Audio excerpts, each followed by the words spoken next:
Hello everyone, this is your friend Naruto Fix, and we are back with another epic What If Naruto fanfic. Which is, what if Naruto faced death from Sasuke and gained the love of Kaguya, Sakura, and Yoruichi, Part 1. If you love Naruto fanfics, then don't forget to like, subscribe, and join the journey with me. So, let's start the fanfic. Valley of the End. Sasuke. Sasuke, why are you doing this? Said Naruto as he looked at Sasuke with a look of betrayal and pure anger. Naruto had just been struck with Chidori to his chest, but he still had just about enough energy to speak as he could feel his life was starting to fade away. Sasuke, still in his stage 2 curse seal, looked down on Naruto with a smirk as he replied. You all of people will never know anything, Naruto.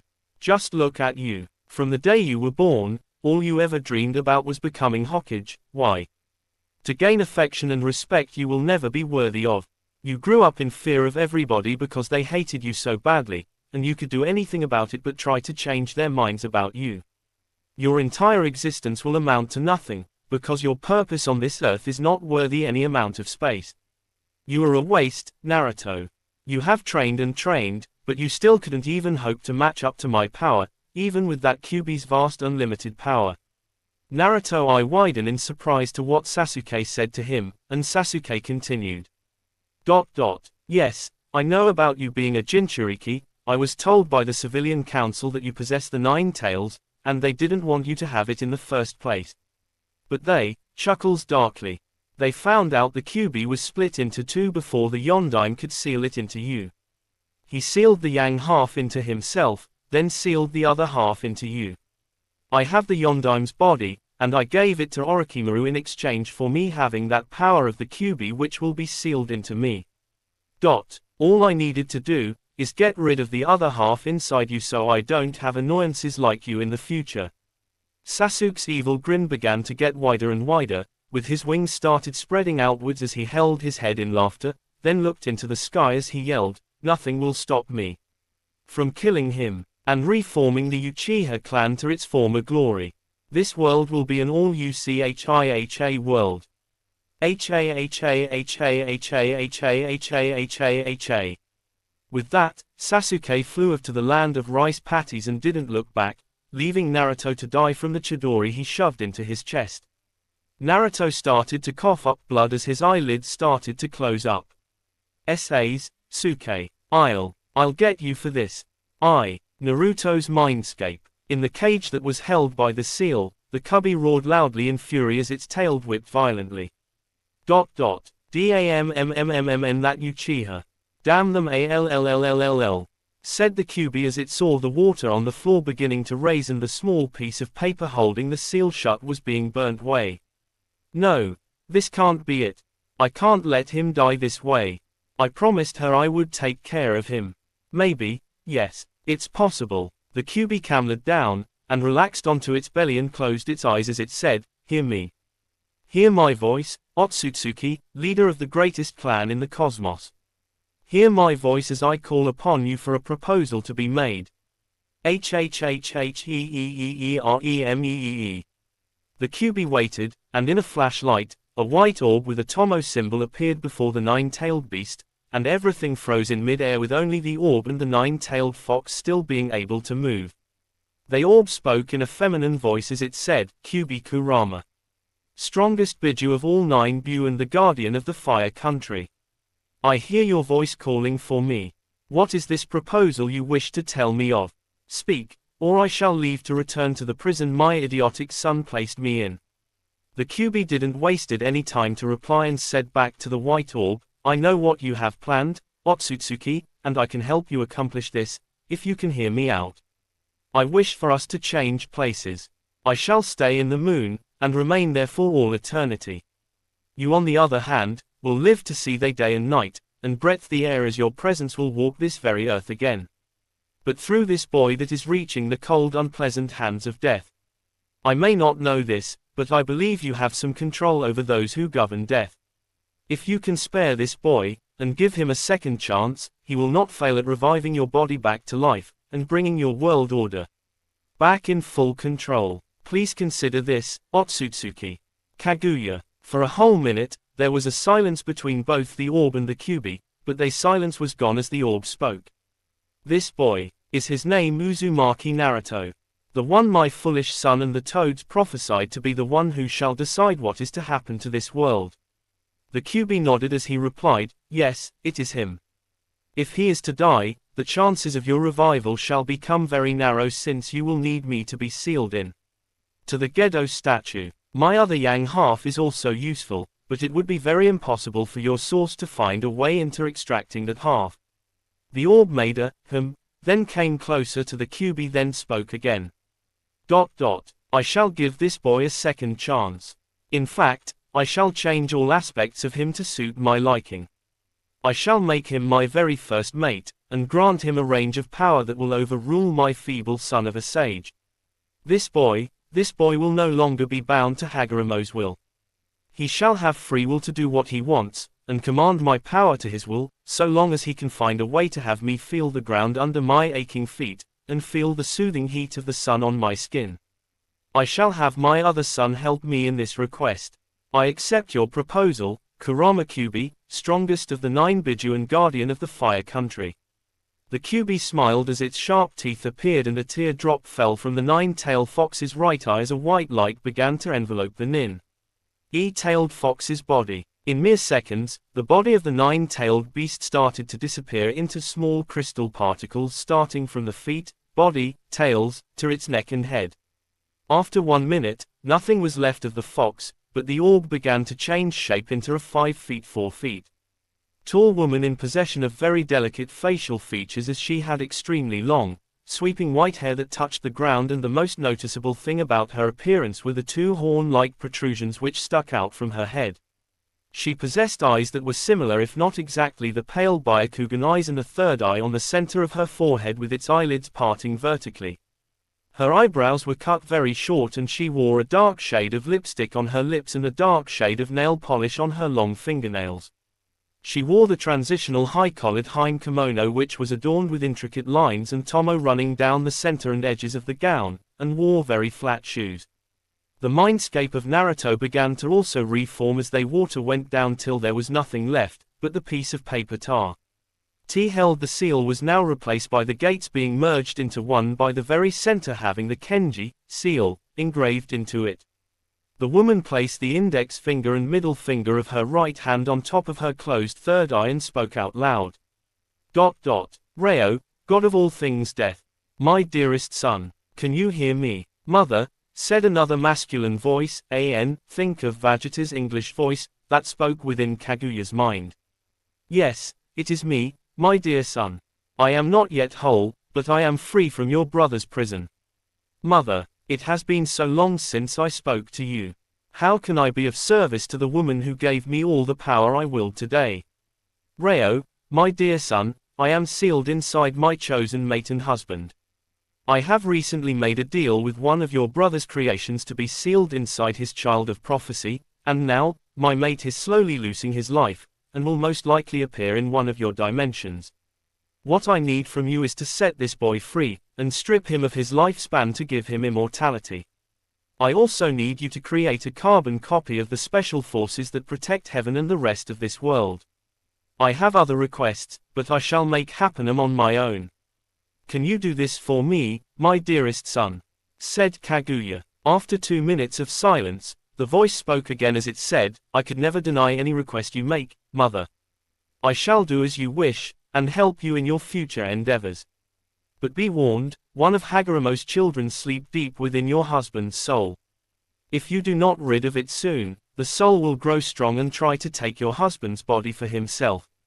You must act fast, and protect him from whatever tries to manipulate him. With that said, the voice didn't speak again, confirming it has just left Kaguya's mind. The woman walked deep into the back of the cage and sat down as she crossed her legs and placed her hands on her knees, then her third eye opened as it pulsed with white light. Uzumaki Naruto, you are no longer the child of prophecy, as you are now the one that shall command all you see, all you smell, all you feel, and all you touch. You are my mate and soon to be undying will of this world. You are the true God. The Fox God. Konohagakure, the hospital. 2 months later. Laying in a hospital bed hooked up to a heart monitor was Naruto, dressed in a hospital gown, as there seems to be a huge scar on his chest.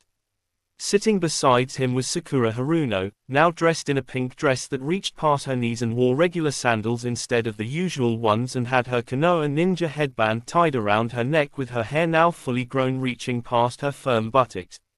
Sakura was not alone in the room, as there was a woman who has long and wavy orange blonde hair, light blue eyes, full lips, and a beauty mark located under the right side of her mouth.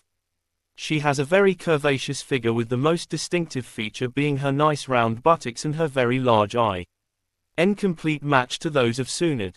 The woman is dressed in a shihakusho, but instead of the normal black, the color is red, with the sash being black, although she lets her robe hang loose for her ample bosom to be revealed. Around her neck is a thin golden necklace tucked between her cleavage and a long pink scarf over her shoulders.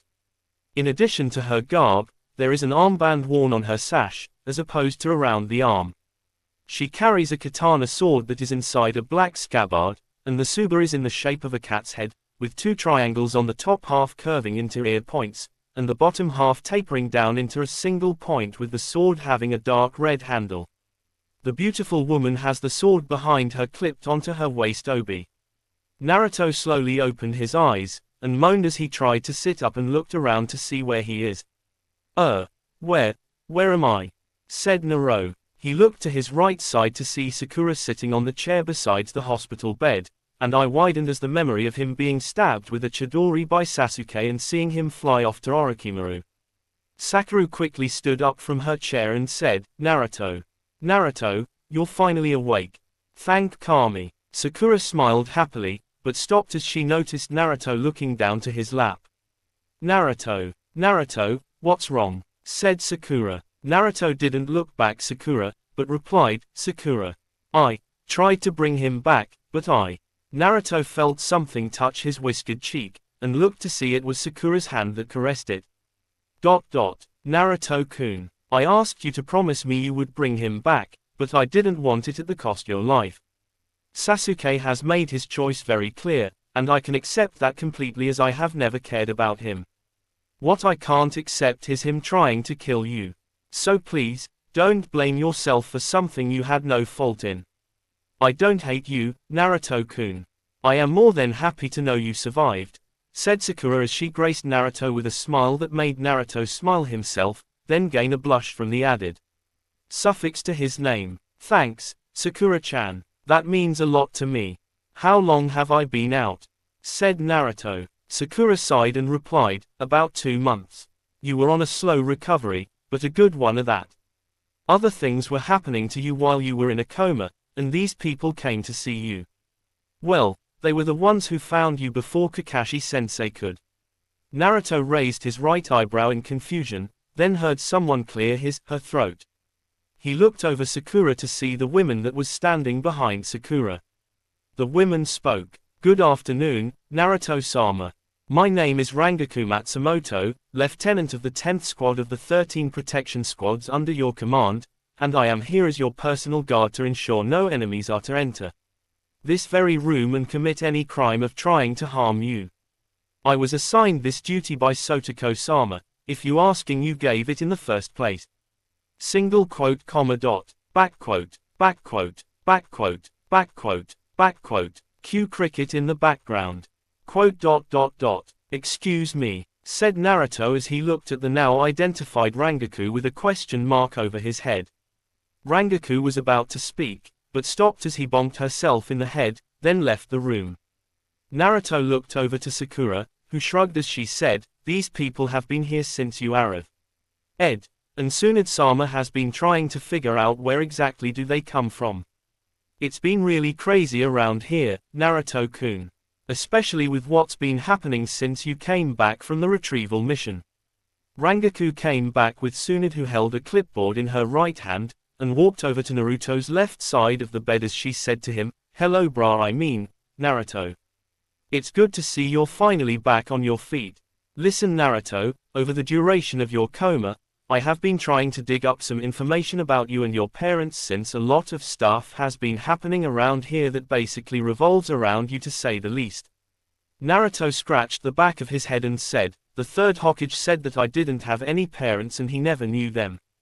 "And what do you mean by what's been happening, Shunned Bar-chan?" "Your parents did pass on, but the third was sworn by your mother to never tell you who they are until you are re-tunen. Your parents are Kushina Uzumaki and Minato Namikaze, the Yondaime Hokage of Konohagakure no Sato."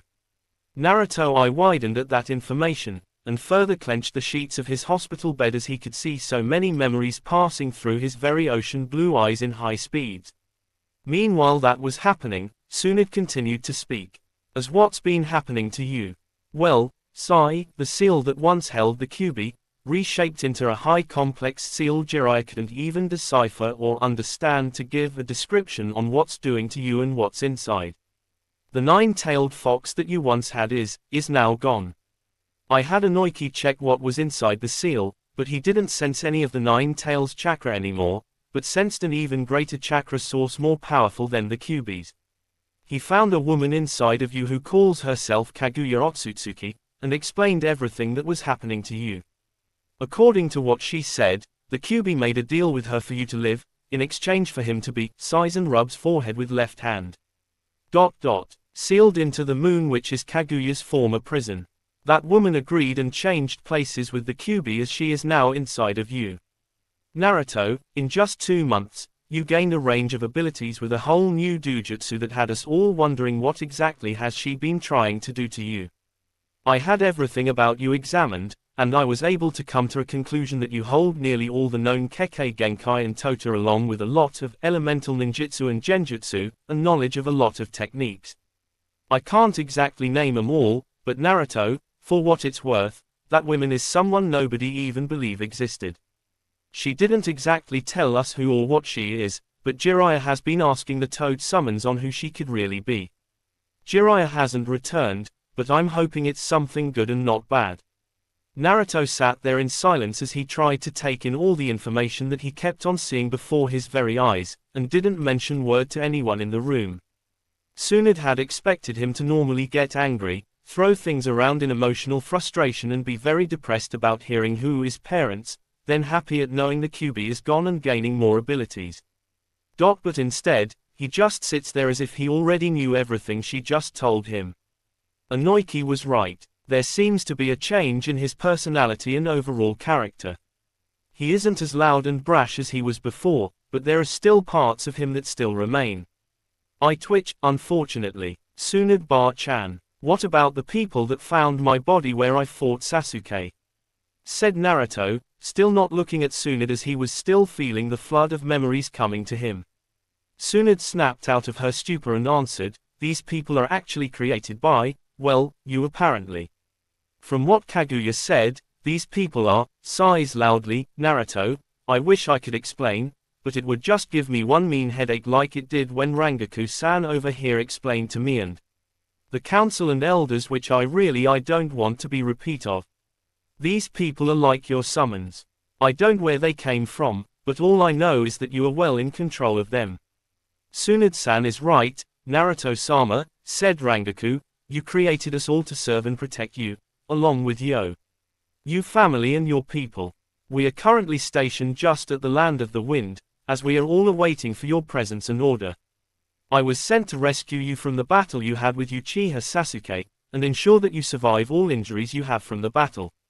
I would have tried to pursue Uchiha Sasuke and bring him to justice over his attempt at killing you and defecting from the Leaf Village as a genin ninja of Konohagakure no Sato, but my captain specifically ordered me not to divert from the mission and stay with you at all time until you are awake fr. Om your coma." Naruto's expression remained stoic for a whole minute, then back to his goofy smile as he looked over to Shunned and said, "Thanks for healing me, Shunned Bar-chan. When exactly can I be released from the hospital? I really wanna see the pervy sage when he comes back for some more training so I can fight those Akatsuki guys." Shunned looked Naruto confused at his sudden change of character, with Shunned narrowing her eyelids in suspicion as she thought to herself. He knows something and is acting as if nothing didn't happen to him. He doesn't want to tell me what it is. Maybe he'll tell me on his own time. You'll be out today, Naruto. Come on, Sakura. There is, actually, Can Sakura stay for bit? I kinda need to talk to her, Tsunade Bar-chan, said Naruto. Tsunade once again narrowed her eyes in suspicion, then nodded as she left the room and closed the door behind her. Naruto-kun, I wanna say something to you too, but what do you want say to me? Said Sakura as she looked at Naruto, who looked back with a serious expression and replied. Sakura-chan, a lot of things are gonna happen around here in Konoha and the elemental nations. And one of them is me leaving Konoha. I can't tell you why I am gonna go yet, but just know that I'm doing this for the good of the Leaf Village, and to protect you and everyone else here. When Tsunade Bar-chan was talking me too, I started seeing a lot things and remembering some memories that I did. And know about. I need to leave soon, and I need you to come with me, Sakura-chan. I won't leave you here because I can't stand being without you, and I don't want to hurt you in a sense of what Sasuke did to do. I know you have so much to care for here, and your life is here too, but I. Naruto-kun, said Sakura as she smiled warmly again, then went forward as she captured Naruto's lips in a deep kiss. Naruto's eye widened and blushed heavily. He was literally caught by surprise by the sudden kiss.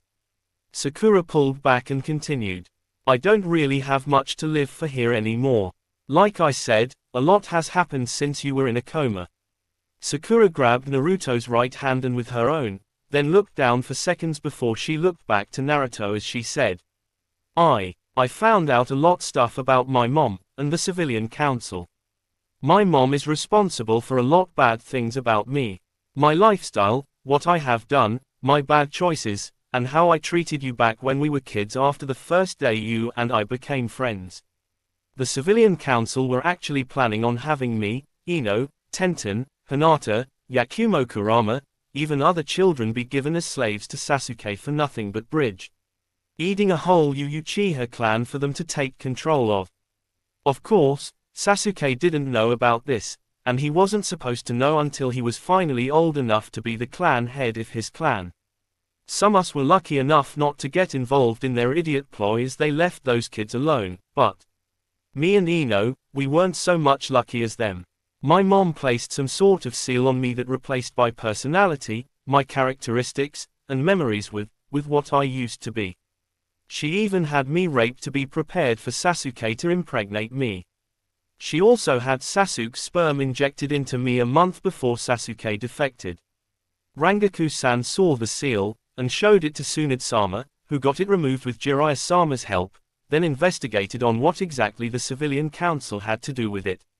About 2 weeks later, the civilian council was arrested and executed for a lot crimes they all committed, even before Sasuke was born.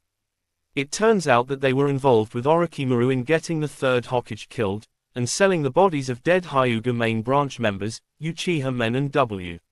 Omen along with the first, second and fourth Hokage's bodies to him. Not to mention they also tried to take all the assets you were supposed to inherit from you parents, and the countless assassination attempts on you. Sakura took deep breath, then exhaled as she continued to talk.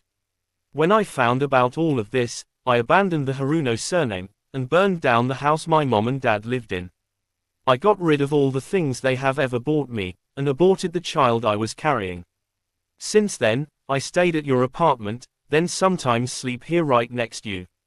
Ino's dad wanted to adopted me, but I told him I didn't need a family anymore, all I really wanted now, was to be with you.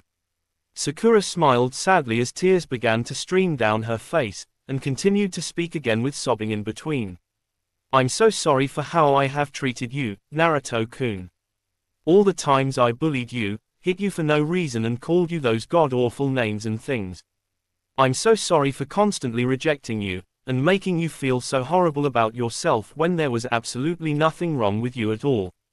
I'm sorry for all the pain I have ever brought upon you, and I wish I could take it all back.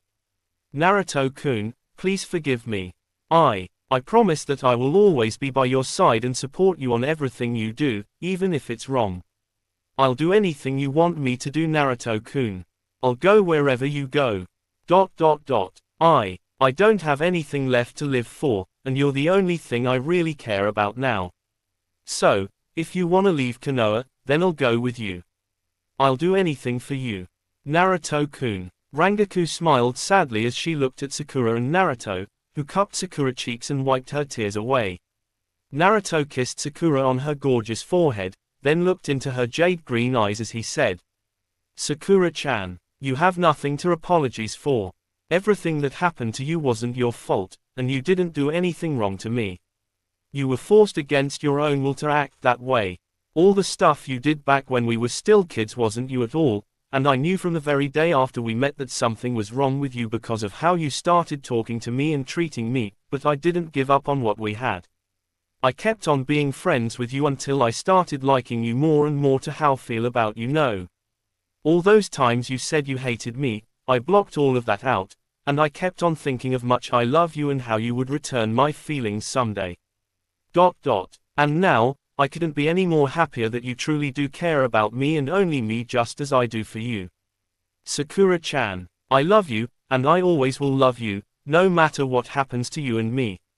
Sakura smiled happily and hugged Naruto and him right on the lips, with Naruto kissing back as he licked on Sakura's lips asking for entrance into her mouth.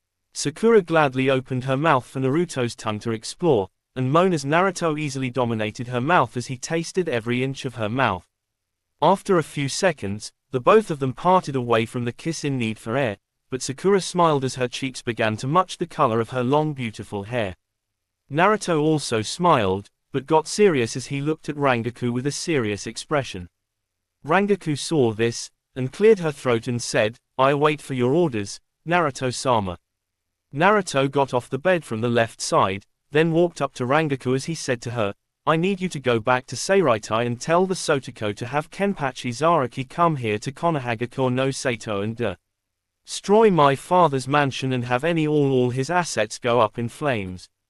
Also, tell the Sotoko to stage a massive invasion so that I can make my escape. The Sotoko can follow through with this 2 days from now, and be sure to deliver the message that I will be heading for the Rain Village, and have Byakuya assassinate the missing shinobi swordsman of the mist, Kisame Hoshikage. You may leave now, Matsumoto-chan, and be safe okay. Hi, Naruto-sama. Take care," said Rangaku as she disappeared without making a noise. Naruto walked up to Sakura, and cupped her cheeks as he said, "For now, I need to act natural, but you can tell Tsunade-chan on the last day of what is going to happen. You can go now, Sakura-chan." Sakura nodded and kissed Naruto one last time before she exited the room with a skip to her step. Naruto went over to the mirror just opposite the side of the bed, then closed his eyes as he thought to himself.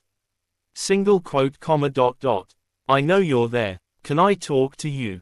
You don't need to ask, my dear husband. Just speak and I'll answer." Naruto opened his eyes to reveal they have changed from their usual ocean blue, to pure crystal white with 3 small black rings with 3 tomos in each ring, and in the center of those eyes, is a gold visible pupil. Konohagakure no Sato. It was 10:34 a.m. in the morning, and Naruto has just been released from the hospital as he was still wearing his normal wit orange and blue jumpsuit with the necklace Tsunade had given him, and his leaf headband tied around his forehead. Here we find our blonde hero casually walking by the busy streets of Konoha in search of a weapons shop. Even though he didn't pay too much attention to what people were saying, he could hear the villagers and business owners whispering about him. Hey look, yeah that's him. Can you believe he is the Yondaime son? I didn't believe it at first, but now that I look at him, he does look like the Yondaime in comparison. Oh Kami. We need to make him happy and hopefully forgive us about all those things we did to him. Quote, I think the 5th Hokage is lying to make us leave him alone for what he did to Sasuke-sama. It's his fault why he left in the first place. Hey, don't say that. Remember what happened to the civilian council when the 5th Hokage found out they were doing things for the Uchiha. Quote, Naruto finally reached his destination, and walked in to see the store clerk greet him, Naruto-san. Good to see you again. I was wondering when you coming in again. Naruto graced the elderly man with a smile as he replied, Ooh, I was actually saving up for something. Sorry for not visiting for so long. It's water under the bridge, don't worry about it. So, what do you need? Asked the store clerk as he exited the counter and walked up to Naruto. Naruto looked around for a moment, then said, I'm looking for one of those big storage scrolls that can fit cloths, food, water and probably some another huge storage scroll if possible, and maybe store 1,000 explosion tags inside with some kunai tagged with those explosion seals, then a couple of weapons like a normal katana blade and some shuriken. The store clerk walked into one of the aisles of the store, then came back carrying a large red scroll and he said to Naruto, "You're lucky I found this. That Tenten girl came by and bought 3 of them, and there was only this one left." The store clerk dropped the scroll on the ground, making stand up straight. The scroll is actually packed with about 900 kunai with explosion seals tagged onto them. There is 40 more small storage scrolls, some chakra paper, 782 shuriken and 3 blunt katana swords, and another storage SC roll you can use for all your necessities. This whole package costs about 56,000 ryo, said the clerk. Naruto took out a small green scroll from his pocket and handed it to the store clerk and said, "There you go. The scroll has about 60,000 ryo inside. You can keep the change." The store clerk took the scroll and smiled at Naruto. "Well, make sure you use it wisely. Also, Naruto, since you know who your parents are, I have been meaning to tell you that your mother owns about 33% shares in this weapons shush op franchise. I don't have the papers with me, but you can get them at the Village of Artisans, sorry if I misspelled it," said the store clerk. Naruto picked up the scroll and grabbed it by the belt tied from its top and bottom part, and placed it over his shoulder making I hang on his back. "Thank you, sir. I'll make sure I get them, and thanks for everything," said Naruto as he walked out the store. Just as he was about to turn and leave, he bumps into someone, and looks to see it was none other than Kiba who had a kamaru on his shoulder, dressed in his normal attire carrying white market plastic bags. Well, if it isn't the star of the show. "Took you long enough to get out of there," said Kiba with a kamaru barking in agreement. Naruto sheepishly laughed as he said back to Kiba, "Yeah, that mission really did a number on me. Is everybody out from hospital?" Kiba nodded as he replied, "Chuji is still recovering from those chakra pills he took to fight that fat asshole we left him behind with. Shikamaru wasn't that injured since he only had the fingers of his right hand broken, and me. I was in for about 2 weeks. That proves nothing can take down an alpha like me, Naruto," said Kiba with a smirk with Akamaru barking twice. Naruto eye-rolled as he said, "Whatever, Kiba. I'll see you around. I gotta go somewhere." "Naruto, my mom wants to see you." "I don't know what it's about, but it's probably about your parents since my mom was practically friends with your mom," said Kiba, making Naruto turn back and looked at Kiba as he said, "You knew who my mom was?" "Not until now. My mom has a lot of pictures of your mom and herself, but she never told me who she was," said Kiba. Naruto nodded and walked on, once again ignoring the people giving odd stares, with a very small percentage of people who still despised him glaring daggers at him. After 8 minutes of peaceful walking, Naruto reached to the hotel he lives in, and walked up to his apartment door. He grabbed the doorknob and opened the door to enter, then close it once he was inside. Naruto walked into the kitchen to see Sakura washing some dishes dressed in nothing but one of Naruto's t-shirts that was just long enough to reach past her butt, with no shoes showing her clean feet with black toenails and her hair was looking frisky as if she had just woke up. The shirt was black with white swirl patterns on it, but Naruto could see the pink bra and panties which made him blush and gain a small nosebleed from Sakura's nice firm. Naruto, wiping the blood of his nose, walked up to Sakura, and hugged from behind, which Sakura welcomed as she dropped the tea she was holding into the sink and brushed Naruto's hands warmly. "Morning, Sakura-chan," said Naruto as he kissed Sakura on the cheeks, and Sakura turned her head to capture Naruto's lips in a kiss then say to him, "Morning to you too, Naruto-kun. I'm still making some pork ramen for you, but you can wait in the bedroom for me. There's some things I wanna ask you before we leave tomorrow." Naruto kissed her one last time then walked into the bedroom as he took off the scroll and placed it on the side of the wall. Not 5 minutes later, Sakura walked into the bedroom with a tray that had a bowl of pork ramen, chopsticks and a glass of water. She sat beside Naruto and handed him the tray. Naruto smelled the spices of the ramen soup, and blissfully sighed at the aroma and shivered at thinking of how good tea could taste. He grabbed the chopsticks, then first tasted the noodles. After one slurp, his eyes turned into comical stars as he said, "Oh-oh-oh-oh-oh-oh-oh-oh-oh-h-h. S-O-O-O-O-O-G-O-O-O-O-O-D. What did you do to the noodles, Sakura-chan? They taste so good." Sakura giggled with eye smiles as she responded, "I released my frustrations on the dough. But I think I can make it more better if I could find a way to mix the right spices correctly, then try other cuisines to add on. Maybe I could add some chicken drumsticks. But it's just a thought. If you're asking where did I learn to make ramen, I was taking lessons from my army-san during your coma." Hinata waned in on the lessons, but never turned up for them. Naruto didn't waste any time, and kept on eating, and tried to speak, chewing, have to make some chewing and slurping, every morning. After 4 minutes, he was finally done with the bowl of ramen, and placed it on the tray as he drank up the cup of water finished, then said to Sakura, "You're lucky my metabolism is really high. Otherwise, I could end up looking Chuji's dad in the future." Sakura giggled at Naruto's joke and wiped his mouth clean of the soup on his chin with a napkin, and took the tray to the kitchen. Naruto sighed to himself as he took the large scroll and he opened it to unseal a large white storage scroll as he started to store some of the contents in the red storage scroll into the white storage scroll. Sakura walked back into the room and sat beside Naruto, and said, "So Naruto, did you talk that Kaguya woman inside you?" Naruto nodded in agreement. "Did you find out who she really is?" "Well, to answer your question, do you remember those stories the Sandaime used to tell us back in the academy? Why, when we were still kids?" "Yeah, I do." "You mean the ones about the man who created ninjutsu?" "Yeah, those ones." "Well, history might have been right, and wrong at the same time.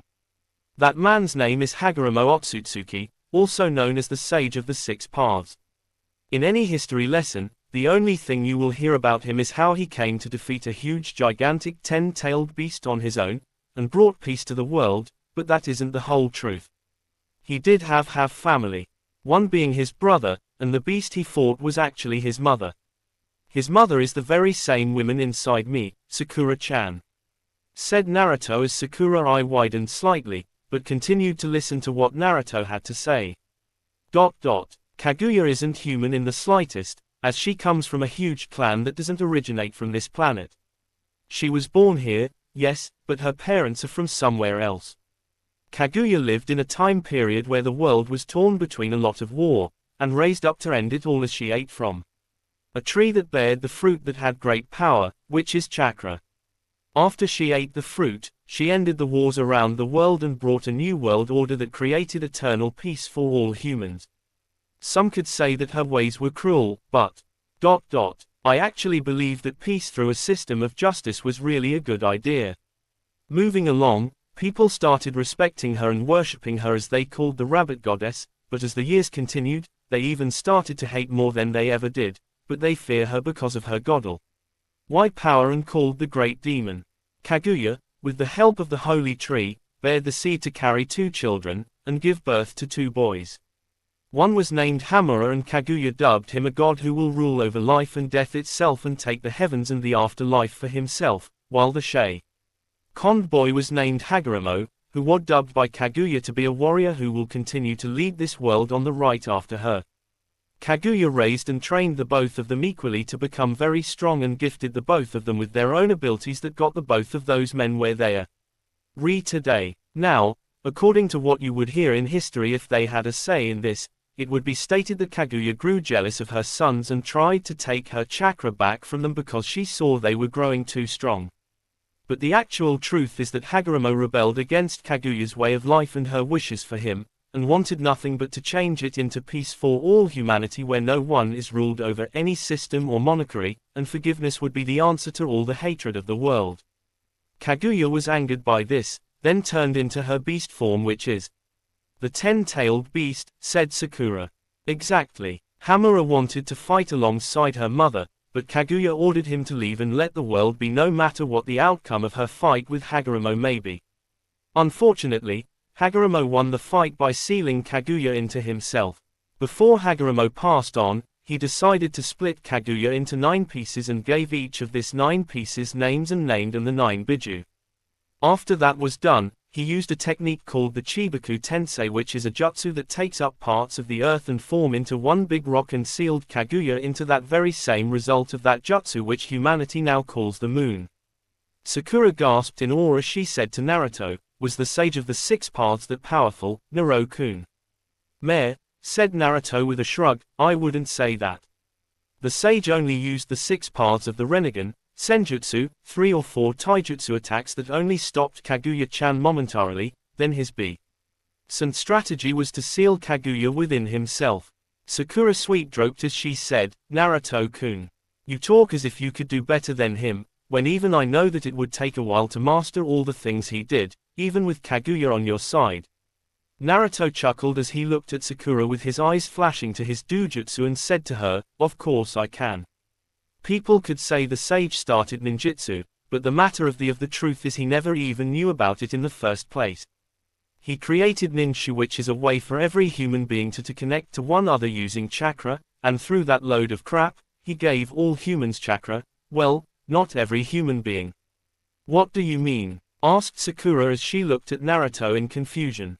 "What Hagoromo doesn't know is that before Hamura left, he made a very huge barrier around his continent and separated it from the rest of the world's continents, stopping Hagoromo from actually using his Nyanshu on everyone. The elemental continent isn't the only continent in the world, as there are many more out there. People like Hagoromo have traveled this continent through surface, sea and sky to see if there is any other continents out there besides this one, but they all never got past the barrier, believing Kami does not want him to fall off the earth." Chuckles. "For people who can fly, walk on water, making something out of nothing, teleport, and manipulate just about everything, they sure are a bunch of idiots to believe the world is flat and every other planet is flat." "Anyways, does that answer your question, Sakura-chan?" said Naruto. Sakura kept quiet for a moment, then looked back to Naruto as she said, "I was actually gonna ask you about Matsumoto's people. Did you really create them? And why do I keep sensing only one half of chakra from them?" Naruto was done doing what he was doing with the 2 scrolls as he placed them on the ground, and relaxed onto the bed and placed his hands behind his back as he said, "It's a long explanation, but sure. I can answer that, Sakura-chan. You see, a day later, Omegakure no Sato, Akatsuki headquarters. In a very tall skyscraper building, just in one of the offices, was a man sitting behind a desk as he was signing papers in silence. The man was a normal height of 6 feet 3 featuring tall, and has slightly pale skin. The man was dressed in a high-collared black cloak adorned with red clouds on it with black ninja sandals that showed his black-colored toenails, and had the headband tied around his forehead with the steel plate having a slash across it. The man has short spiky orange hair, purple eyes with ripple patterns inside, and had 6 piercings being a metal bar through both of his ears, 3 studs through the side of its upper nose and 1 spike stud on each end of the bottom. He also had 3 piercings in each wrist, with at least 1 on its upper wrist and some just under his neck. On the thumb of his right hand is a ring that bore the kanji for 0. Just a few spaces away from the man, something came out from the ground that appeared to be some kind of Venus F. Lytrap dressed in the same cloak as the man sitting behind the desk. "Pain-sama, you called," said the being. The man identified as Pain looked from what he was doing and stopped signing the papers as he sat back into the chair and said, "Yes Zetsu. I need a report on all the Jinchuriki." "Hi," said the being known as Zetsu, "the 1 tails is currently in Suna as we speak. The 2 tails currently out on a mission to Kiri along with the 8 tails Jinchuriki. Both the 4th and 5 tails Jinchuriki are in Iwa, but I am still trying to locate the 6 tails, Pain-sama. The 7 tails is still in Takagakure, currently imprisoned for severely injuring a civilian. As for the 9 tails, I reported to you 2 months ago that Naruto Uzumaki was killed, leaving me to believe that the chakra of the Kyuubi has spread out and it will take 4 or more years to reform. I later on found out that the Yondaime Hokage didn't exactly seal the Kyuubi as whole into Uzumaki. Naruto, but split the nine-tailed fox into two, with the yang half being sealed into himself, then the other half into Uzumaki Naruto. Uchiha Sasuke has stolen the body of the Yondaime Hokage and gave it to Orochimaru in exchange for having the Kyuubi's yang half sealed into him.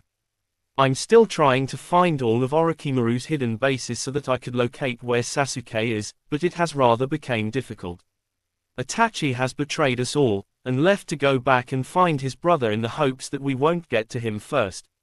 Pain kept quiet for a while, before we said to Zetsu, "Very well. Itachi is nothing but a mere pebble under my feet. He is no match for a god such as myself.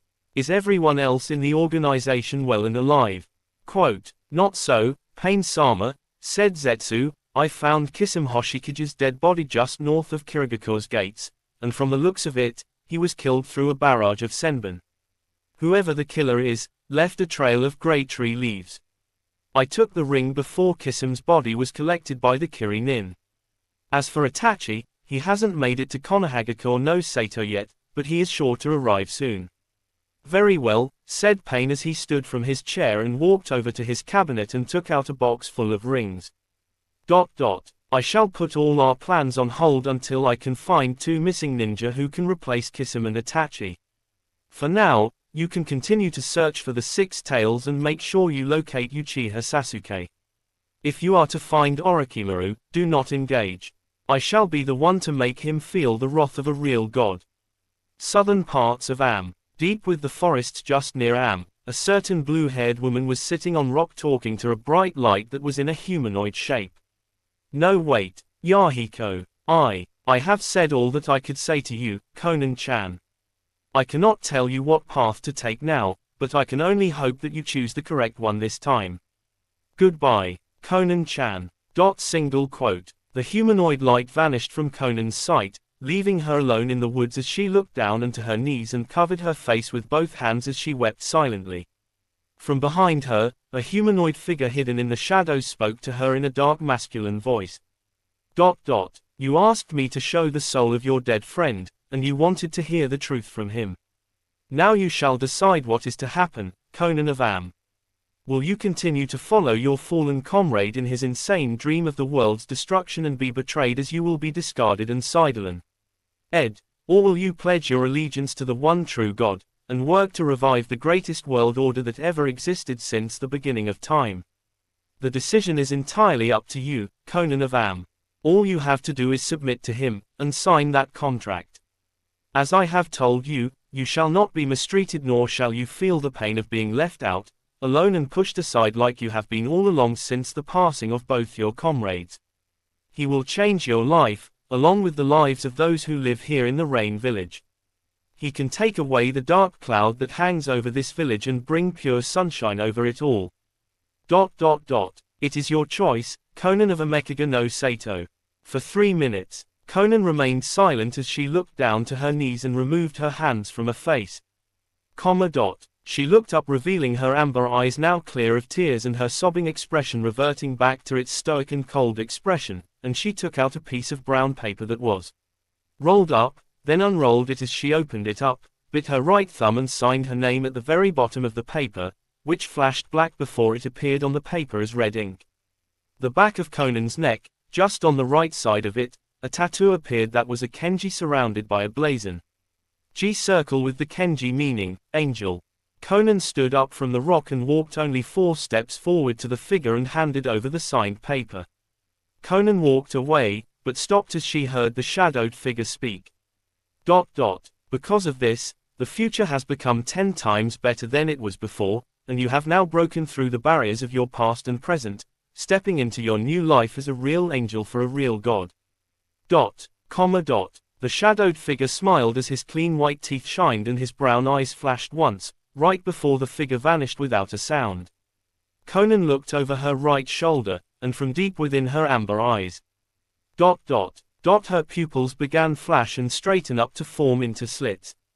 Konohagakure no Sato. Night time. It was 10:30 p.m., and Naruto was still dressed in his orange jumpsuit wearing his blue sandals, and had the red large storage scroll on his back. Standing beside him was Sakura dressed in a kimono that was black adorned with pink trimmings running across it, and had on a pair of black shinobi sandals instead of blue. The both of them had put on their headbands in the usual places, but the steel plates were slashed across. Sakura-chan, are you ready? Remember that once we leave here, we could never come back here as Leaf Shinobi, but ninja are only wanted for capture or kill. I know this is what you have decided, but you're sure you want to do this? Quote, Sakura, with a look of determination, looked back Naruto as she nodded once and responded, "Hi, Naruto-kun." Naruto took a deep breath, before he exhaled, then took out a cell phone, iPhone 4, from his right pocket and pressed the number 6 button. Outside Konoha, West Gates. Standing just on top of the trees was a tall, young-looking woman with grey eyes and short messy silver hair with strands on the right side of her face that are shoulder length and styled as two thin braids and has a thin dangling red earring on each ear. She wears a shihakusho, but instead of the normal black, the color is red with the sash being black, that stood out perfectly along with a badge tied around her left arm with a katana sword sheathed in a black scabbard with the handle being deep blue with a pointed round guard similar to a snow FL. As this sword was sheathed on the left side of the woman's waist. For footwear, she wore the same flat shoes and socks that Matsumoto wore. On a tree just besides the woman, is a 7 feet tall man standing with a long sword that has no guard and a white bandage wrapped around the hand as the sword's edges looked very rough. The man was dressed in the same red shihakusho but had white haori on top that had a gote symbol acquiring a number 11 symbol inside. The man has a long face with pronounced cheekbones, hairless eyebrow ridges, green eyes with an eye patch over his right eye with a hin scar running down the left side of his face and across his left eye, and long stringy hair that has bells attached to the very tip of each strand. The woman took out a cell phone, Motorola flip phone, and flipped it open to answer the call. Ain-chan, is Kenpachi with you? Hi, Naruto-sama. We're just outside the village awaiting for your call to proceed, said the woman now identified as Ain. The voice in the phone that belonged to Naruto spoke again. You can now proceed. Make sure that no civilian is killed, and the same goes to Kenpachi. As you get a message, you both have to stop and leave immediately. Make sure that the damage you create is at a minimum level, and no lives are lost. Hi, Naruto-sama, said Ain. The tall man identified as Kenpachi chuckled and grinned as he said to himself, my first time out, and I'm already having fun, even if I don't get to kill anybody, then vanished without a sound. Ain slowly levitated off the ground and stood in mid-air. She took a deep breath as blue energy began to envelope her body, and took out her sword from its sheath with her right hand and stretched her arm out in front of her with her sword pointing west. The second she exhaled, winds began to pick up and blew violently as dark clouds began to fill up the clear night sky. Her sword changed into small pieces of crystal, and blue blood vessels started to appear on both of her arms. Her eyes changed into being complete silver with no iris or pupil, and the wind started to become a visible dark blue color. Ban. Kai. The Hokage Tower, the Hokage's office. Will of you just shut up for 1 second? You're all giving one massive headache here, said Tsunade as she released some of her killing intent on the people inside the office, and sat on her chair behind her desk as she rubbed her forehead in irritation. Standing opposite her desk is the 3 Konoha elders, and Jiraiya who has just arrived. Tsunade, we have left that boy alone since he came back from that failed retrieval mission. But now that he is released from the hospital, you must place him under the CRA immediately. We cannot afford to waste any time, said Homura. Koharu nodded and supported Homura's statement. Let's not to forget that you were supposed to make sure to find Sasuke since he is now on our most wanted ninja list. That damned Uchiha and those bigots sold Minato's body to Orochimaru in exchange for sealing the Kyuubi's yang half into Sasuke. And do you have any progress on your search for him? No you don't. Danzo, who was sitting on a couch that was on the far side of the room, looked at Tsunade as he said. You haven't even tried to at least ask for assistance in finding Sasuke from Naruto's guardians.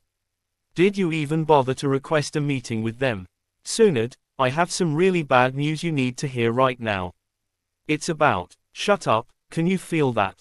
Said Tsunade as she straightened up, and sensed some sort energy coming from the sky. She stood up and looked over to the office's window to see some sort of humanoid figure covered in golden energy coming down fast from the sky. What is this energy that I am sensing? It feels like chakra, but without the yang part of it, said Danzo. Jiraiya started to shiver as he said to Tsunade, did someone turn up the thermostat? I feel some sort of cold press. Boom. On the east side of Konohagakure no Sato, an explosion erupted as screams of panic and fear could be heard. Tsunade looked to see it was the falling humanoid figure that fell from the sky, and was about to speak when ZAAAAAP. Lightning struck the window of her office with the impact blowing everyone back off of their feet in the whole building. Tsunade landed on her back, and was about to quickly stand up, but failed to do so as a huge cold pressure came down on her and everyone in the village, making them all shiver and freeze at the huge amount of pressure being released on them. Tsunade tried by all means to stand up, and only got to her hands and knees and looked up to see groan. Sakura. What the hell is going on here? Tsunade looked up to see Sakura, but her figure was in a shadow from the light coming from the destroyed window, with only her jade green eyes being the only visible thing about her. Sakura kneeled down and whispered into Tsunade's left ear. Don't worry, he isn't going to kill anyone. But don't try to find him. And don't make his allies your enemies. He's doing this for everyone's own good. ... He will find a way to bring back the new world order, and you will be the first to see it. Goodbye, Tsunade-sama. Thanks for everything, and tell Ino I'm sorry, but I only live for God now. Sakura stood, and was wrapped into a red vortex. In just 2 minutes, the whole of Konoha suffered an attack and no one had the power to raise the alarms, fight back or even move. In just 2 minutes flat. ... Minato Namikaze's mansion turned into nothing but a gigantic crater, and some of the tall buildings were turned into tall towers of pure silver crystal, and small pieces of crystal came down from his sky in the form of rain, littering the streets with light blue small crystals. In just 2 whole minutes. ... The Leaf Village was under attack, and it failed to retaliate, for the very first time. It's been 3 years since that night. 3 years since Konoha was faced with the impossible, and 3 years since Naruto Uzumaki and Sakura had defected from Konohagakure no Sato. It took the Great Leaf Village 1 year to rebuild itself from the crystal destruction it faced, and it actually benefited from it. Once the crystal was removed, along with the building that turned crystal, Konoha was able to make a good profit from selling the crystals to help find and to reconstruct the place and build even more buildings. The agriculture of the village increased, more jobs were created for unemployed civilians, the Shinobi Academy was finally giving its own jutsu library and of course, debt was now the thing of the past. But what did Konohagakure no Sato come to face as disadvantages? One being Sasuke Uchiha, who is now the official Kyuubi Jinchuriki. Jiraiya the Toad Sage was given the task to spread his spy network further into the land of rice patties to get information of what was happening with Orochimaru's base of operations. From the Konoha elders were told that Orochimaru has succeeded in having to use dead Uchiha clansmen bodies and those of the Hyuga as a way to extract their unused Sharingan and Byakugan and insert them into some of his patients in order for them to gain the 2 clans' Dujutsu. With Sasuke, the Snake Sanin found one of Mito Uzumaki's Jinchuriki Fuinjutsu scrolls, and utilized the sealing techniques to seal the yang half of the Kyuubi into Sasuke. Tsunade had no choice but to report this to the Fire Daimyo, who immediately had to find a way for Konoha to go in a Jinchuriki, or else its reputation as one of the great villages would perish. Tsunade left the Leaf Village to travel all the way to Takagakure in the hopes of buying the 7 Tails Jinchuriki from Takagakure's village leader with 2 pots full of small blue crystals, and the deal was officially made. The 7 Tails Jinchuriki was treated fairly and offered training by Jiraiya, who at the time was preparing to leave in search of information he could gather on the organization known as the Akatsuki. The girl accepted seeing as there wasn't any other choice she could take in the matter, and left with Jiraiya for a 2-year training trip. The second disadvantage was none other than Itachi Uchiha's return.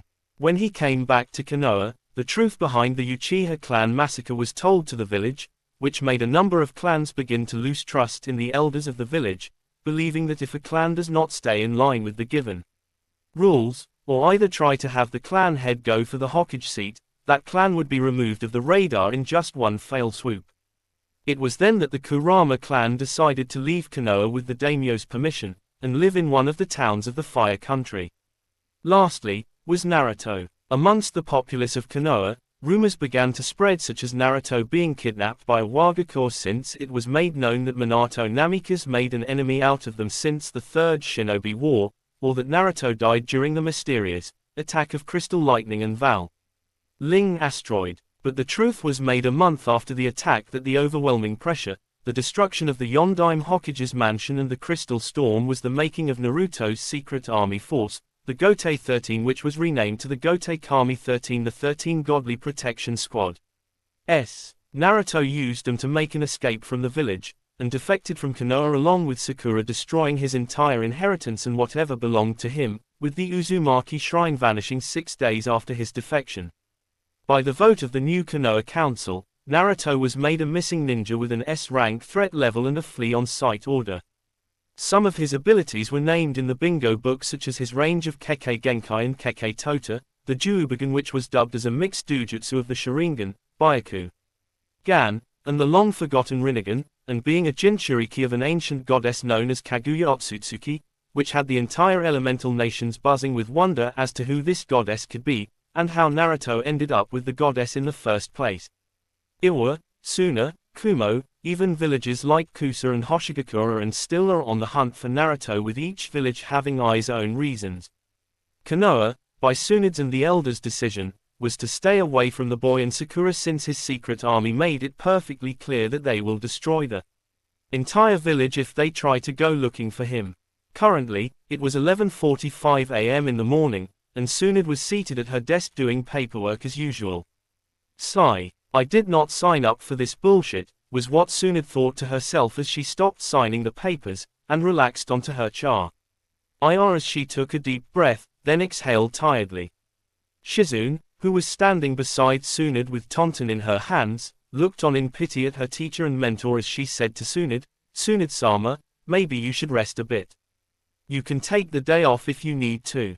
Today's workload isn't that high and it's only approving rental increases, genin certificates, and outstanding bills from some of the local shops in the 7th district. I'm sure you know, Shizune," said Tsunade, "I have to do this right now. Besides, it's been 3 years and 4 months since I became Hokage. I'm getting used to this boring job that I'm stuck with until Naru." Tsunade stopped midway of what she was going to say, and looked down, with Shizune frowning in sympathy of Tsunade. "You still think of him, don't you, Tsunade-sama?" Tsunade, without looking at Shizune, nodded and said, "Since that day. I just can't figure out why he left, and why he did that. I was angry at him half the year, but I started missing him. His high spirit, pranks, and upbeat attitude kept a lot of people going around here. Not to mention his dreams, ambitions and ninja way made other people see the world differently. Like the Kazekage," said Shizune. Tsunade stood up from the chair, and walked over to a picture of the 4th Hokage as she continued. Naruto changed after that retrieval mission, and I knew that things wouldn't be the same for him when he somehow stopped smiling less and less every time I saw him. In S way, he was like his father. The key point of everyone's hope for happiness and prosperity. But now, from what Master Jiraiya has gathered, Naruto is now the 10th member of the Akatsuki," said Shizune with Tsunade clenching her hands into fists. Sometimes I tell myself it's that Gaia woman influencing him into doing all these things that aren't him in any way I personally know him, but since he left, his ninja record has started to make me think that he was gonna end up this way somehow from all the things he experienced as a child." "Tsunade-sama, are you saying Naruto has went insane?" "Yes, no." Sigh, "I don't know, Shizune. I wish I knew what's going through his mind right now, and I wish I knew before he left," said Tsunade as she went back to her chair and sat down. Before she could say anything, a knock was heard from the door, and Tsunade mentioned the person to enter. The door opened to reveal Itachi Uchiha, the current clan head of the Uchiha clan and the reinstated elite Junin of Konoha. Itachi is dressed in the standard black Anbu pants with a black Uchiha t-shirt and a blue Junin vest on top with blue shinobi sandals, as he now wears a new blue Konoha headband replacing his old one. Good morning, Itachi. Are you here to beg me again to have another retrieval mission for that idiot brother of yours? Or are you here for mission instead? Said Tsunade as she looked at Itachi with a tired expression on her face. Itachi sat down on the chair in front of Tsunade's desk, and gave Tsunade a stoic expression as he said, "Good morning, Hokage-sama, Shizune-san. I'm actually here to give you some information on the Akatsuki's next move." Tsunade straightened up immediately from what Itachi said, and got into cage mode as she crossed her fingers together and said, "Go on. When I joined the Akatsuki, I was told that the organization would be doing mercenary missions for a while to raise funds in order to get the organization up and running. I was then told of the plan of capturing the Jinchuriki and how it was going to be done. Everyone will be paired into two groups and will be given the choice of choosing which Jinchuriki to capture. I don't know everyone's choices, but I do know that the one Tails was chosen by Deidara of Iwa and Sorori of the Red Sand. Me and a Kiri Nuke Nin named Kisame took up the choice of capturing Naruto, and Kisame made Fusan the second choice since nobody else wanted her. Last time I spoke to the leader of the organization. The plan of capturing the Jinchuriki would start this year, but I don't know on which day and month." Tsunade, whom as she sat back into the chair, then said, "Thanks for telling me, Itachi. That will actually help Gaara prepare for those two when they show up. But Itachi, you do know of what your brother did to Naruto before he ran off to Orochimaru, right? If you do, then you should know by now that Naruto will do everything in his power to find Sasuke, and he won't stop at nothing to get to him and, God knows what, to your brother once he gets his hands on him. Because of the threat that this village faced from his powerful army, we sought to never get in his way, so trying to help you is actually suicidal in this case. As for Fu, I believe Naruto won't come after her since Danzo expects that Naruto won't bother making a return here ever again. Look, Itachi, I sort of understand where you come from with Sasuke, and you will do everything in your power to make sure that he stays alive and is safe, even if he still hates you for what you did. But I, as your Hokage, I have ordered you to not leave the village since you are still under probation from the crime you committed." Lechi didn't flinch from Tsunade's gaze as he responded, "I understand, Hokage-sama. My little brother has always been my only concern, and I promised our parents that I will take care of him, regardless of whatever happens to him. I will find a way to protect him, but as I asked you before, once his location is discovered, I will be the one leading that retrieval mission, probation O. R not." There was a moment of silence in the room as Tsunade sighed and relaxed back into the chair as she drank her green tea. His silence was gone when she said to Itachi, "Fine. Jiraiya is here to drop off Fu from the training trip. He'll probably go back to his spy network to find out anything on Sasuke's last or current whereabouts. Is that all you have for me, Itachi?" "Hi, Hokage-sama. That is all. I'll take my leave and return back to the compound," said Itachi as he stood from his seat and walked to the door. Before he could leave, Tsunade spoke to him, "Itachi, do me a favor and don't try to go looking for Naruto. I know about the relationship you had with his mother, but Naruto is now out of our hands and is completely untouchable. I wish I could get out of here and look for him to get answers as to why he left in the first place and why is his doing all of this, but his army made it clear that Naruto wants nothing to do with Konoha, and if any ninja from this village tries to find him or pick a fight with him, this village will suffer worse than it did before." For a minute, Itachi said nothing, then said to Tsunade, "Hi, Hokage-sama. I am ninja of the leaf, and it is my sole duty as a ninja of Konoha to protect the people of this village and put my personal priorities second. But let me ask you this, what will you do if Naruto kills one of Konoha's ninja like Kurenai, Inoki, Asuma, or perhaps your apprentice Ino Yamanaka, and Shizune-san? Will you still continue to obey the oath you put this village under?" Seeing as he didn't get an answer, Itachi left the office and closed the doors behind him. Somewhere else, in a place that looked like a desert with rocks, mountains and desolate trees, Here find Sakura, who is now 5 feet 2 inches tall, dressed in a black cloak with red clouds on it with pink GHT pants being visible from her ankles, along with a pair of pink shinobi sandals with white socks on her feet. Her scratched leaf headband was tied around her forehead and wore a small gold necklace with a gold swirl hanging from it. On the index finger of her right hand is a black ring that has the kanji for 8 on it, and on the pinky finger of her left hand was platinum ring with a diamond-encrusted Uzumaki swirl in it.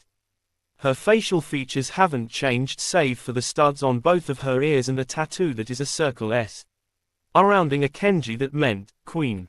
All in all, Sakura looked much more older and beautiful, as she is now older than she was before. Standing in front of Sakura stood a tall, slender, and dark-skinned woman who is dressed in a black backless sleeveless undershirt, a white overshirt with 2 pearl straps on each shoulder, a large beige sash around her waist, and white stretch pants with a pair of lightweight black shoes. The woman's right hand has a scorpion tattoo with red lightning running across it, and on the back of her neck is a kanji that means shunned with a strange gote symbol on it. For her figure, the woman is completely fit with her bubble butt standing out very well, and her DD cup being noticeable from her overshirt. The woman has a heart-shaped face with lips adorned with brown lip gloss, golden eyes, and long purple hair kept in a ponytail. This woman is none other than Yoruichi Shihoin, member of the Omnitsukido Forces, Kido Corp, and lieutenant of the Gote Kami 13 Second Squad. Yoruichi smiled to Sakura as she spoke. "All right, Sakura-chan. Me and the girls have been training you for the past actual 2 years in Hakuda, Taijutsu, sensory techniques, Bakuda, Genjutsu, and using the advanced version of shunned chakra fists into your own chakra armor. Now it is time to see if all the training has paid off. We're gonna be doing a range of tests, starting from Hakuda mixed with speed. For this test, you will have to block all my attacks and continue to catch up to my speed. This test will go on for about 20 seconds. Are you ready, Sakura-chan?" Sakura took a deep breath, then exhaled as she answered Yoruichi, "Hi. Yoruichi-sensei." Yoruichi's smile turned into a smirk, and vanished from sight. Sakura narrowed her jade-green eyes, then in an instant, Sakura bent forward to dodge a straight kick to the back of her head from Yoruichi, and Sakura vanished, only to reappear behind Yoruichi doing a roundhouse kick that was avoided as Yoruichi vanished. Sakura quickly on her feet and blocked the right hook from Yoruichi, who appeared in front of her just as Sakura formed her arms in an X position in front of her face. Yoruichi vanished again, and reappeared on Sakura's left side using the elbow of her right hand to hit Sakura right in the hip. Sakura saw this coming and vanished, making Yoruichi's eye widen, but quickly jump away from the mean right fist that was aimed at her chest by Sakura, who appeared in front of her. The two women continued to vanish and reappear all of the sky, trying to get a hit on each other, with both of them failing to do so, as the other would see the attack coming, and dodge, block and avoid. Yoruichi vanished from where they were, and reappeared on the ground as she said to Sakura, "It looks like you pass, Sakura-chan. But now, it's time for the second test, which is taijutsu and using your chakra armor technique against my." Yoruichi placed her hands on her hips, and in an instant, her body got encased with a white flame-like energy. Shunko. This time, we don't use shunpo. We go at it with average speed and full force attacks. Remember that these tests are meant to see if you have mastered what we have taught you, and not for determining your strength. Are you ready, Sakura-chan?" Sakura closed her eyes and placed her hands in a prayer position. In just 2 seconds, blue chakra began to spark around her body and gained a bluish glow, and she opened her eyes as she responded, "Hi. Yoruichi-sama." Yoruichi ran up to Sakura in Junin speeds, and threw a right fist to Sakura, who blocked it with the forearm of her right hand, gaining a red mark from the burning hit of Yoruichi's shunko. Yoruichi threw left punch to Sakura, who caught it with her right hand, not feeling the burn, and Yoruichi pulled it back to do a roundhouse kick to Sakura's right side, who blocked it with her right arms, pushing her back, but stopping to halt. Sakura immediately saw Yoruichi coming and caught Yoruichi's left foot before it could land a hit on the right side of her face. Yoruichi, seeing an opening, tried to hit Sakura's midsection with a palm strike, bending over slightly, but the hit was caught by Sakura, who released Yoruichi's left foot. Yoruichi did a backflip and got to her feet, but jumped away immediately as Sakura came down flying with a right punch, causing a huge crater with an explosion as dust began to accumulate. Yoruichi looked to see if Sakura was in the crater as the dust began to subside, and saw that she was gone. Yoruichi looked everywhere for Sakura, but eye widened as she could feel the ground beneath her start to shake, and jumped back to see Sakura punching her way out the ground. With no time to waste, Yoruichi got back on the offense with Sakura blocking all of her hits, with her palms starting to get red from the hits of the Shunko punches being blocked and stopped. After 2 minutes, Yoruichi blocked one of Sakura's left punches with her bare left hand and said, "That's enough. You pass with flying colors. But you still need to learn on how much chakra you put into your strikes, as I noticed earlier that you use too much chakra in striking your enemy where you are only supposed to dislocate and not kill." Yoruichi took 10 steps back, and stood still with her hands by her side. Here is another test, which is sensing your ally amongst your many enemies and seeing through an illusion or genjutsu technique. This test will help to see if your accuracy has improved or not. What I want you to do now is close your eyes for me, and focus on my spiritual presence. Sakura nodded and closed her eyes. After 5 seconds, she heard Yoruichi's voice again, but only this time, she could hear it inside her mind. ... Single quote comma dot. Now, open your eyes. Sakura opened her eyes to see an estimate 35 Yoruichis standing in front of her, with all of them having their hands on the hips. If you can locate where my spiritual presence is, get rid of all my clones to find me. For about 4 minutes, Sakura said nothing as she narrowed her eyes to sense the actual Yoruichi. She found her quickly, and did the dragon plus snake plus boar and hare hand signs as she said, would release, vines of the undead jutsu. Quote. Wild black vines came straight out from the ground and stabbed all of the clones of Yoruichi as they all phased away, leaving one unharmed Yoruichi who folded her arms and was smiling. Easy pass, Sakura-chan. You pass all the tests. Now then, why don't we have a little celebration cake and soda before you go back to Naruto-sama, Sakura nodded in agreement, and the 2 women walked off to sit under a tree to see a full strawberry cake and 2-liter soda with plastic cups. The 2 ladies sat down and ate the cake with the provided sauces and utensils, and drank the coke with relative silence or complimenting the taste of the cake. Sakura wiped off some cream from her chin and licked it off her finger as she said to Yoruichi. Since I've been here in Serete, I haven't gotten to see just what exactly happens around here and how everyone is doing.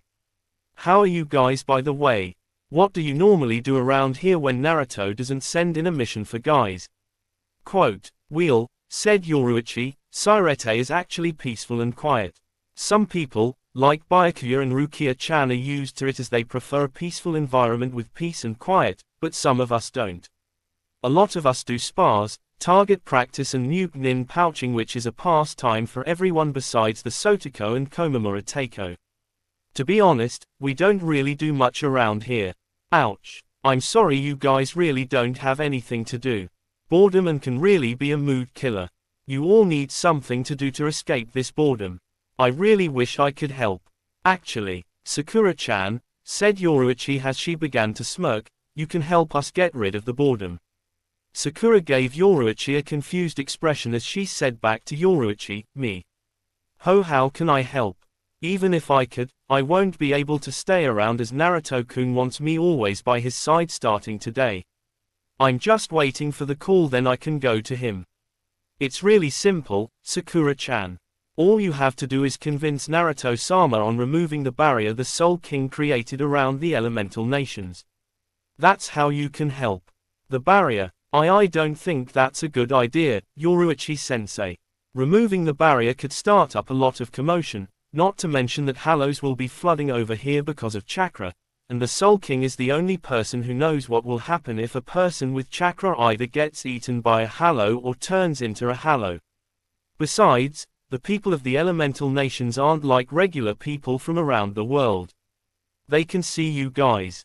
Imagine if a Menos-class Hallow dropped in Kumo, that would bring up a widespread of panic that Naruto-kun or anyone won't be able to calm down. Relax, Sakura-chan. We have been planning for this since last year, so we aren't that stupid. Kisuke and Aizen have been working on a device that will close all 5 spiritual senses, making us once again undetectable, invisible and unrecognizable to chakra users and people who use chakra.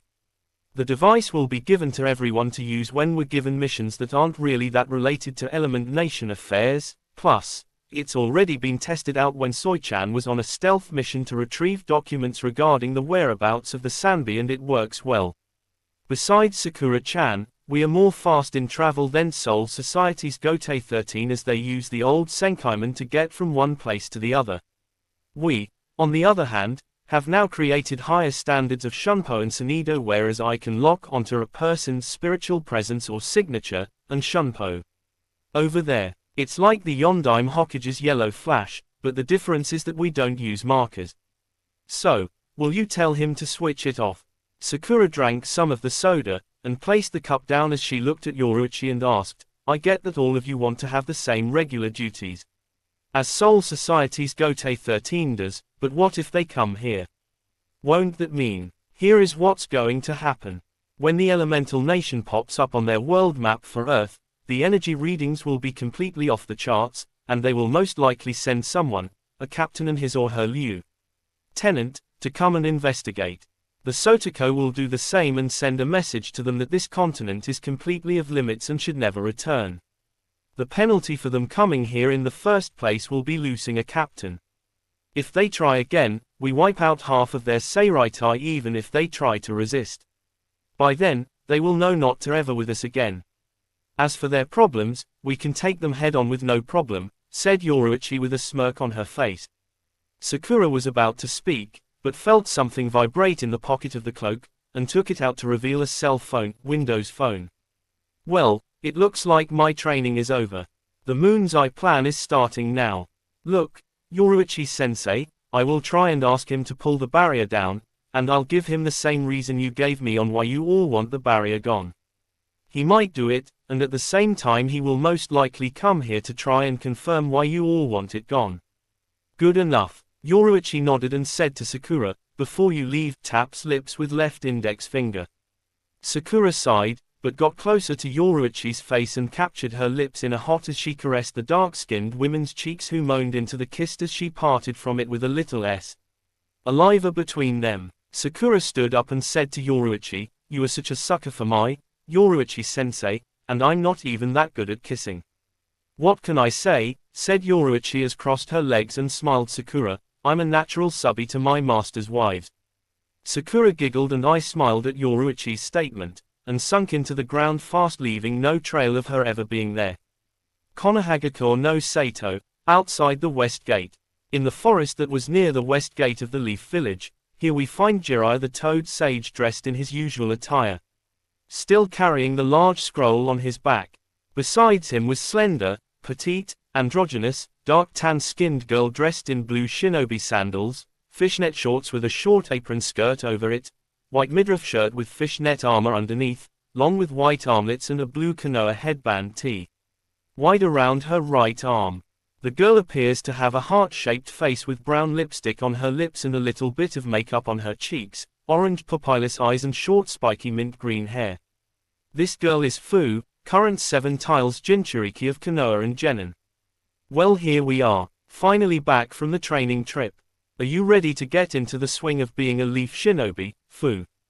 Said Jiraiya as he grinned at the girl, who eye-rolled as she responded, it's not like I can say no, SSU. Jiraiya's shoulders slumped and gave Fu an expression of a wrinkly old woman as he said to her, 2 years. 2 years and 5 months and you still won't give me just a smile. What can I do to get a reaction out of you? Exclamation mark quote. Gee, let me think, said Fu as she got into a thinking pose, then looked at Jiraiya with a stoic expression as she said, throw yourself off a cliff. Maybe, just maybe, I'll even dance. Jiraiya chuckled loudly as she said, ha. Fat chance, for I am Jiraiya of the Sannin. And I bow to no women. But you will smash you head into a wall 100 times to see Tsunade-sama's tits SSU, said Fu with a sweat drop, making Jiraiya eye twitch with his grin looking like it was on the verge of cracking. Jiraiya and Fu finally reached the gates and showed their IDs to the gates who let them through. Fu looked around the village and saw Tsunde's face now on the monument next to Minato Namikaze's face and said, "She finally got that done, huh? She looks super awesome SSU. Being the cage of this village brings a lot of respect and dignity. And when you step down, your legacy will be remembered by those who will come after you. That monument is a great piece of history to Konoha, and one of its most precious treasures," said Jiraiya as He smiled and looked at Fu. "How about we grab some food and a drink before we go to Shunned? We have been traveling without anything to eat since we left the grass village." Fu nodded in agreement, and the both of them got into a bar as they both sat down and ordered some dango and one bottle of sake. Jiraiya, I never asked this before, but now would be a good time to ask you since we're back in Konoha. Sure, what do you wanna know, my first female student? Is it how do I get my fresh handsome looks? How do I think of my great and charming pick-up lines? Or how? What's your relationship with Naruto Uzumaki? Jiraiya slightly eye-widened for a second, then sighed as he looked at Fu and said, "What brought that up, Fu?" Quote, "I remember the first time I came here. The one name that I kept on hearing was Naruto's name all the time.